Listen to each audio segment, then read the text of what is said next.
Assalamualaikum warahmatullahi wabarakatuh. Alhamdulillah wassalatan wassalaman daimaini mutalazimaini ala sayyidina Rasulillah Muhammad ibn Abdullah wa ala alihi wa ashabihi wa ala kulli man ittaba'a hudahum bi ihsanin ila yaumiddin.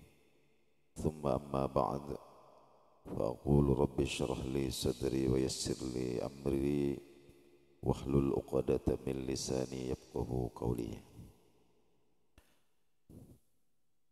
Ma'asyiral muslimin wal muslimat, sidang majelis subuh rahimakumullah. Alhamdulillah atas nikmat Allah Subhanahu wa taala.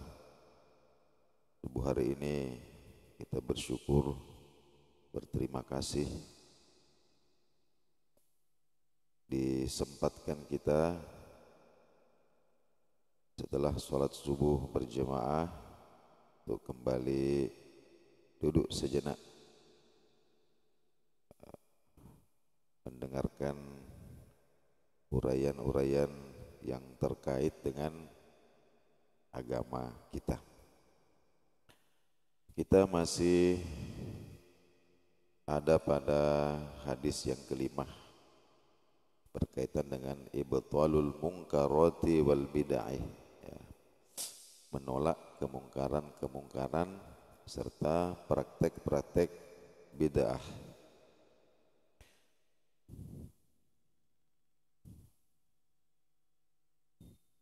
Al-a'malul maqbulah,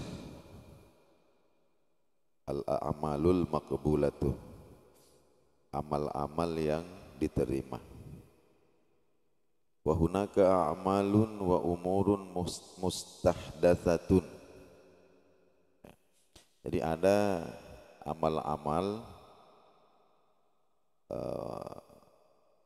yang sifatnya baru.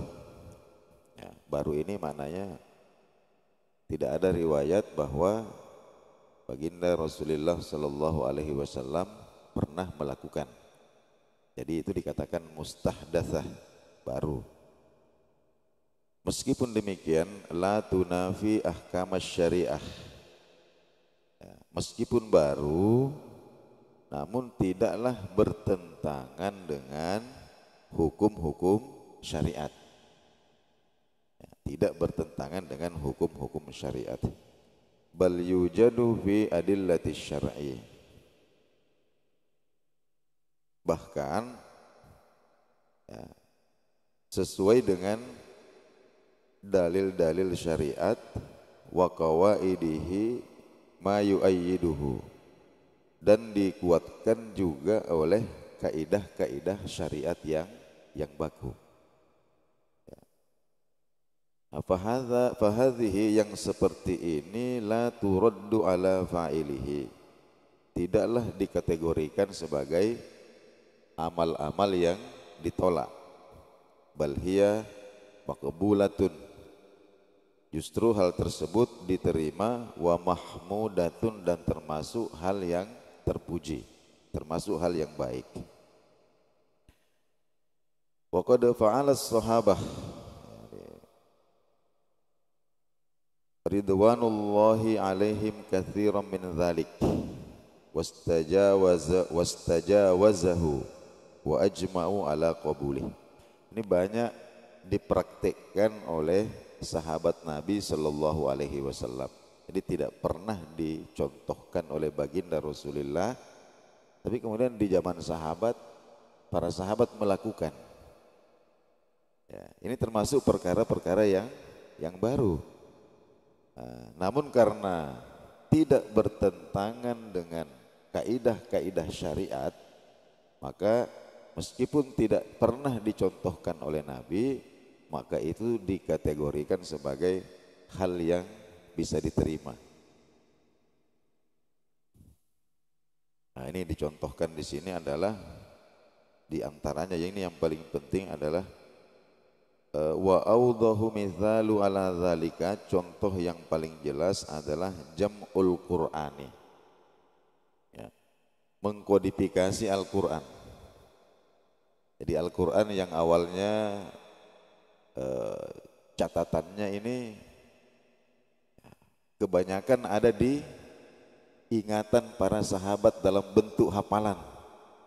Ya. Belum dibukukan Al-Quran itu di zaman Nabi Shallallahu Alaihi Wasallam.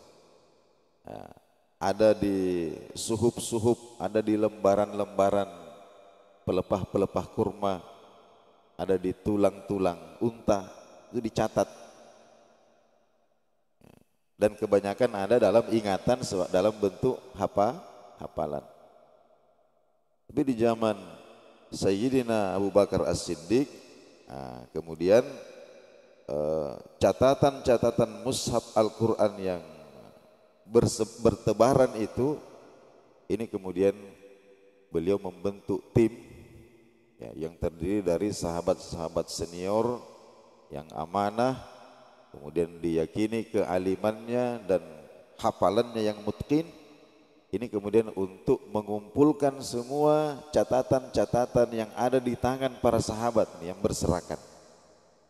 Nah, lalu kemudian dicatat di dalam satu mushaf, ya, ditulis oleh salah seorang sahabat yang sangat alim yang bernama Zaid bin Thabit.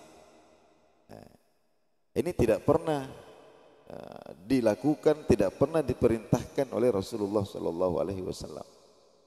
Ya. Tapi para sahabat kemudian melakukan itu karena hal tersebut sangat-sangat dibutuhkan ketika itu. Nah, kemudian wa kitabatu naskhim minhu wa irsaliha ilal amsari ma'al qurra fi ahdi Utsman bin Affan radhiyallahu anhu. Di zaman Sayyidina Utsman ibnu Affan menjadi khalifah, nah ini karena para sahabat ketika ini sudah menyebar di kota-kota yang ditaklukkan, ya, sudah masuk ke tanah Persia, sudah masuk ke Afrika, sehingga kemudian sampailah kepada khalifah berita bahwa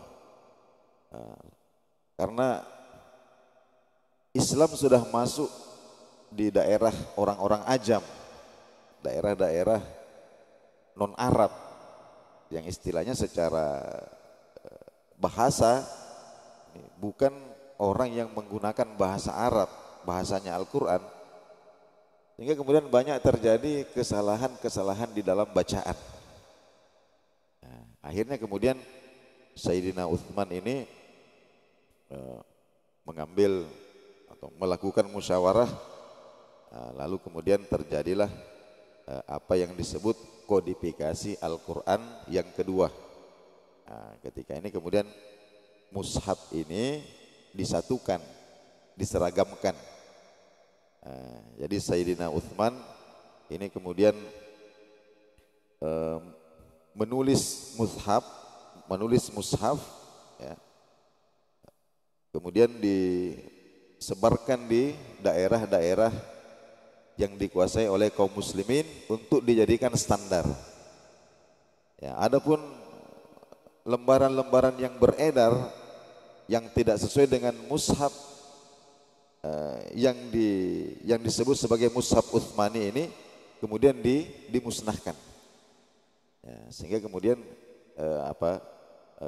Al-Quran yang dipakai ini satu, ya, di semua daerah-daerah yang ditaklukkan. Jadi kemudian Sayyidina Utsman mengirim mushaf sekaligus mengirim ahli qiraah untuk mengajarkan Al-Quran ini.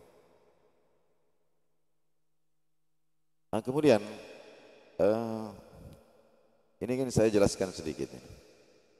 Al-Quran yang kita baca hari ini, mushaf Quran yang kita baca hari ini, jangan kita bayangkan bahwa seperti itulah mushaf zaman dulu. Mushaf Utsmani yang dikodifikasi atas inisiatif khalifah pada waktu itu Sayyidina Utsman. Kalau kita lihat fotonya, Ya, karena masih ada, yang asli itu masih ada, tersimpan. Ada di Turki satu, kemudian ada di Perancis satu museum. Itu jangankan harokat, ya, titiknya saja belum ada. Jadi ba, ta, sa, ya itu modelnya sama. Tidak ada titik, belum. Jadi ta itu belum ada titik dua, ba belum ada titik satu di bawah, belum ada. Ghin dengan ain sama aja. Ya. So dengan bo sama aja. Belum ada titik. Ya. Itu saking fasihnya orang Arab itu sampai biar tidak ada titiknya bisa membedakan itu. Saking apa namanya? Dalamnya mereka punya zauq, cita rasa kebahasaan. Ya. Jadi nanti Al-Qur'an itu mulai diberi titik itu nanti pada zaman pemerintahan Khalifah Muawiyah bin Abi Sufyan. Jadi beliau menunjuk seorang pakar bahasa Arab yang bernama Abul Aswad Ad-Du'ali untuk kemudian bagaimana orang-orang non-Arab ini mudah membaca Al-Quran supaya mereka baca Quran ini tidak salah-salah. Akhirnya kemudian barulah ba itu dikasih titik di bawah satu, ta itu dikasih titik dua di atas, sa dikasih tiga titik di atas. Tapi ketika itu harokat itu belum ada. Jadi a, i, u, tanwin belum ada. Ya, hanya titik-titik saja untuk membedakan huruf. Nanti pada tahun 170 Hijriah, ya, ada seorang pakar bahasa yang bernama Khalil bin Imam Al-Khalil bin Ahmad. Ya, inilah yang kemudian membuat berijtihad, kemudian membuat tanda baca. Ada yang dhammah bunyinya u, ada yang fathah bunyinya a, ada yang kasroh bunyinya i, ada tanwin un, an, in. Ini nanti pada zaman Imam Al-Khalil bin Ahmad. Ya. Jadi yang ingin saya sampaikan adalah ini semua adalah perkara-perkara yang baru. Ya, tidak pernah dipraktekkan oleh baginda Nabi Shallallahu Alaihi Wasallam. Ya. Artinya apa? Ya. Bid'ah itu bukan sekedar tidak pernah dipraktekkan oleh Nabi Shallallahu Alaihi Wasallam, tapi sesuatu itu menjadi bid'ah yang sesat ketika tidak sejalan dengan syariat, tidak didukung oleh dalil-dalil kaidah-kaidah syariat. Tapi kalau hal tersebut tidak pernah dilakukan oleh Nabi Shallallahu Alaihi Wasallam, namun tidak bertentangan dengan dalil-dalil syariat, ya, masih dalam koridor dalil-dalil syariat, maka itu tidak bisa dikatakan sebagai bid'ah dhalalah.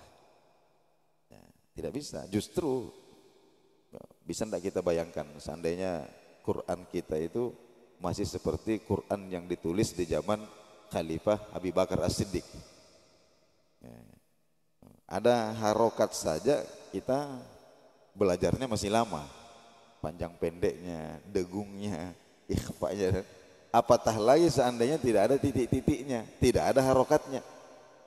Nah, jadi kalau kita mengatakan bahwa semua yang tidak pernah dilakukan Nabi adalah bid'ah sesat, maka otomatis konsekuensi logisnya Quran yang kita pegang sekarang, nah itu bid'ah sesat juga. Nah, ini tentu sesuatu hal yang tidak logis.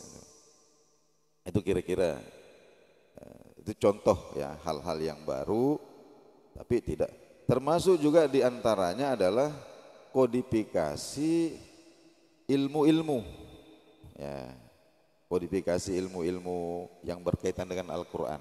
Ini seperti ilmu usul fikih, ilmu usul tafsir. Ini zaman Nabi, zaman sahabat belum dikenal. Nah, belum dikenal. Tapi nantilah belakangan kemudian para ulama ini yang sudah memfokuskan dirinya kepada penelitian, Ini kemudian melahirkan fan-fan ilmu untuk memahami Al-Quran. Nah, contohnya ilmu usul fikih untuk memahami kandungan hukumnya, ilmu usul tafsir dan lain-lain sebagainya. Ya. Baik, itu mungkin secara singkat ini. Kemudian poin yang keempat, al-bid'atul mazmumah wal bid'atul mahmudah. Jadi ada bid'ah yang tercela, ada juga bid'ah yang terpuji. Wa nasilu ba'dal kalami 'alal a'malil mardudah wal a'malil maqbulah. Setelah kita membicarakan ya tentang amal-amal yang diterima dan amal-amal yang ditolak, sampailah kita ila natijatin wadihatin wahasimah, pada sebuah kesimpulan yang jelas dan tegas. Wahia yaitu anna ba'dal a'malil mubtadi'ah al-mukhalifah li syar'illahi hiya bid'un sayyi'ah wa dhallah. Bahwa amal-amal yang sifatnya baru dan bertentangan dengan syariat Allah, itulah yang disebut bid'ah tercelah dan sesat. Nah, bid'ah tercelah dan sesat. Wa ba'dul a'malil mustahdatsah, adapun amal-amal yang sifatnya baru, la tukhalifus syar'a, namun tidak bertentangan dengan syariat, bal hiya muwafiqatun lahu, bahkan sesuai dengan prinsip-prinsip syariat, maqbulatun fihi, fa hadhihi a'malun maqbulatun wa mahmudah. Maka ini dikategorikan sebagai amal-amal yang diterima dan terpuji. Wa minha ma huwa mandubun, ya, bahkan diantaranya ada yang dihukumi sunnah. Wa minha ma huwa fardu kifayah, bahkan ada nanti yang dikategorikan sebagai fardu kifayah. Wa min huna qala asy-Syafi'i rahimahullahu taala. Oleh sebab itu Al-Imam Asy-Syafi'i rahimahullahu taala mengucapkan atau mengatakan ma uhditsa, ya, apa-apa yang sengaja dibuat baru, wa khalafa kitaban au sunnatan au ijma'an au atharan, lalu kemudian sesuatu itu bertentangan dengan Quran, bertentangan dengan sunnah, bertentangan dengan ijma', bertentangan dengan athar, ya, fahuwal bid'atul dhallah. Maka itu dikategorikan sebagai bid'ah yang sesat. Wa ma uhditsa, adapun hal-hal yang dibarukan minal khairi, ya, yang sifatnya baik, walam yukhalif syai'an min dzalika, dan tidak bertentangan dengan Quran, tidak bertentangan dengan sunnah, tidak bertentangan dengan ijma', fahuwal bid'atul mahmudah, maka itu dikategorikan sebagai bid'ah yang terpuji, bid'ah yang baik. Ini dicontohkan kemudian, wal bid'atus sayyi'ah qad takunu makruha wa qad takunu haraman. Bid'ah yang buruk itu, ya, hukumnya bervariasi. Ada yang makruh, ya, ada juga yang hukumnya haram, li darariha wa fasadiha, bergantung bahaya yang ditimbulkan dan level kebertentangannya, ya, dengan kaidah-kaidah agama itu. Nah, diantaranya adalah yang dicontohkan di sini. Bahkan waqad tasilu bil insani ilal kufri waz zaghi wad dhalal, ya. Bahkan bisa bid'ah yang sesat ini bisa menjerumuskan seseorang di dalam kekufuran. Ya, seperti kal intimami ilal hayati wal jama'ati allati tunkirul wahya. Seperti ada kelompok yang menisbatkan diri kepada Islam, kemudian mengingkari sebahagian Al-Quran yang telah diijma'i ulama, ya. Atau menganggap bahwa Al-Quran yang kita ini belum lengkap, ada Al-Quran yang dirahasiakan. Ini termasuk pemahaman yang masuk kategori bid'ah yang sesat. Atau mengingkari sunnah, Jamaah ingkarus sunnah, mengingkari sunnah Nabi Sallallahu Alaihi Wasallam. Ya.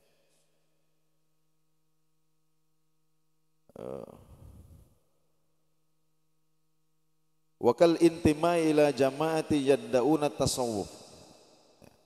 Termasuk juga adalah kelompok-kelompok yang menisbatkan dirinya sebagai jamaah sufi, jamaah tasawuf. Ya, yang ciri-cirinya apa? Wa yastahilluna tahawun. Ya, mereka ini meremehkan syariat. Ya, fit takalifis syar'iyyah, meremehkan kewajiban syariat. Ya. Ada yang mengatakan wali itu nanti keren kalau sudah tidak sholat. Ya, jadi orang kalau sudah sampai pada makom tertentu, maka semua kewajiban, semua taklif agama itu sudah bebas. Nah, ini termasuk yang bid'ah dhalalah, nah, bisa menyebabkan pelakunya ini bahkan kafir. Au yaquluna bi wahdatil wujud wal khulul. Nah, ini atau ya mempunyai paham wahdatil wujud, nah, atau hulul. Ini juga ini kalau kita masuk dalam konsep-konsep tasawuf falsafi yang banyak berkembang, bahkan termasuk di negeri kita ini, ya, ya, ada orang yang memiliki pemahaman hulul. Apa hulul? Hulul itu seseorang yang berkeyakinan bahwa Tuhan itu, ya, bisa mengambil tempat dalam tubuh manusia, ya, merasuk, ya, dalam diri seseorang, orang-orang tertentu, orang-orang yang biasa dinisbatkan sebagai wali umpama. Ya. Setelah orang tersebut menghilangkan sifat-sifat kemanusiaan, jadi Allah bertempat di dalam dirinya. Ya, sehingga kemudian disitulah kemudian dia tidak sholat, ya, karena setan membisikkan bahwa kamu itu adalah Allah. Allah kok sholat, kan aneh. Ya, ini contoh ini. Nah, jadi ini pemahaman bahwa Tuhan menyatu dengan makhluk tertentu. Kemudian pemahaman hulul ini berkembang menjadi wihdatul wujud. Wihdatul wujud ini sebuah pemahaman yang meyakini bahwa Tuhan ini menyatu dengan alam semesta, tidak terpisah. Kalau tasawuf Bugisnya itu yamato puang, yamato ata, yamato mas sompah, yamato isompah. Ini pemahaman wahdatul wujud. Ya. Jadi al-abdu rabbun war rabbu abdun. Ya, hamba itu adalah Tuhan dan Tuhan itu ya hamba itu sendiri. Ini pemahamannya ini bertentangan dengan kaidah-kaidah syariat. Tidak pernah disebutkan di zaman Nabi, di zaman sahabat, tidak ada sahabat yang berpaham seperti itu.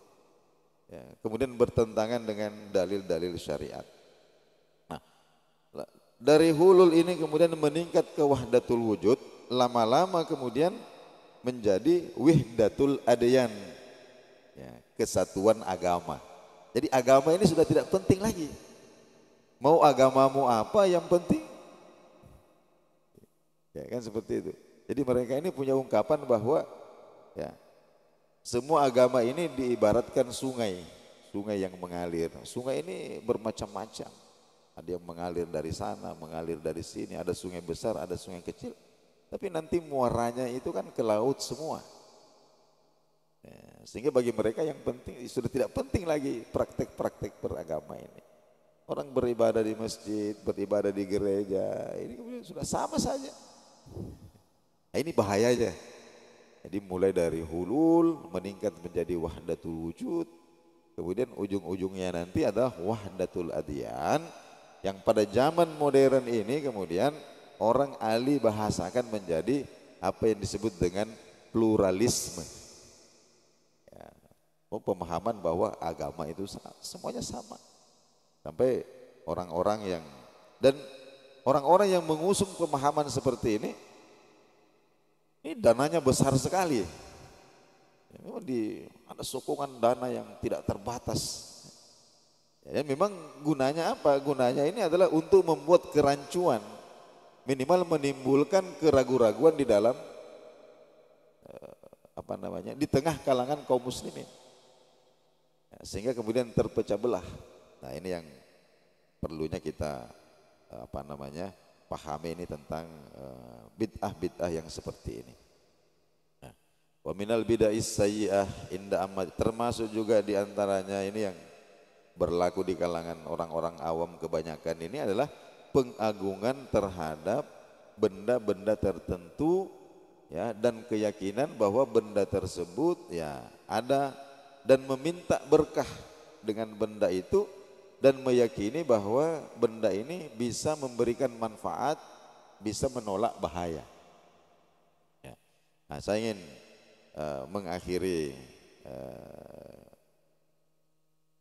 kajian kita pada subuh hari ini dengan sebuah hadis, bahwa diceritakan ketika sebelum terjadinya perang Hunain, ini para sahabat melewati sebatang pohon bidara besar. Kanal musyrikuna yu'azzimunaha. Orang-orang musyrik ini mengagungkan pohon yang besar ini, ya. Wa yunawwatuna biha aslihatahum. Jadi kalau mereka mau berperang, maka mereka akan gantungkan pedang-pedang mereka di tangkai-tangkainya ini pohon bidara. Ya. Ya, dengan keyakinan bahwa pohon ini bisa memberikan kemenangan kepada mereka. Sampai para sahabat kemudian berkata, faqalu, para sahabat mengatakan, ya Rasulullah, wahai Rasulullah, ij'al lana zata anwatin, ya, buatkanlah kami tempat menggantung pedang, kama lahum zatu anwatin, sebagaimana orang-orang musyrik ini juga punya tempat gantungan pedang. Faqala lahum Rasulullah sallallahu alaihi wasallam, maka baginda Nabi bersabda, Allahu akbar, Allahu akbar. Hadza kama qala qaum Musa. Apa yang kalian katakan itu tidak ada bedanya dengan apa yang dikatakan oleh kaumnya Nabi Musa. Apa yang dikatakan kaumnya Nabi Musa? Ij'al lana ilahan kama lahum alihah. Wahai Musa, buatkanlah kami Tuhan sebagaimana orang-orang musyrik ini juga punya Tuhan. Ya. Tsumma qala, kemudian Nabi mengatakan, innakum qaumun tajhalun. Ya, sesungguhnya kalau kalian masih memiliki pemahaman seperti itu, kalian ini masih jahiliyah. Masih jahiliyah. Ya, latar kabunna sunana man qablakum, dan ya kalian pasti ya akan mengikuti kebiasaan atau tradisi orang-orang sebelum kalian. Tidak, kalian ini sudah berislam. Ya. Hasbunallah, cukuplah Allah bagi kita. Kita tidak memerlukan lagi ilah-ilah yang lain selain Allah Subhanahu wa taala. Nah, ini jadi Nabi tegaskan bahwa itu adalah suatu hal yang sesat. Ya. Ketika meyakini bahwa ada suatu benda apapun itu yang kemudian zatnya benda ini bisa memberikan manfaat, bisa menolak bahaya. Nah, inilah yang dikatakan bid'ah, sesat yang bisa menjerumuskan di dalam kesyirikan, kekufuran. Nah, mudah-mudahan Allah Subhanahu wa taala memperlihatkan kepada kita yang benar itu benar, kemudian memberikan kita kekuatan untuk mengikutinya. Kemudian memperlihatkan kepada kita bahwa yang sesat itu sesat, kemudian memberikan hidayah kepada kita untuk menghindarinya. Hadirin yang dimuliakan Allah Subhanahu wa taala, kita tutup majelis kita ini dengan doa kafaratul majelis. Subhanakallahumma wa bihamdik, asyhadu an la ilaha illa anta, astaghfiruka wa atubu ilaik. Wassalamualaikum warahmatullahi wabarakatuh.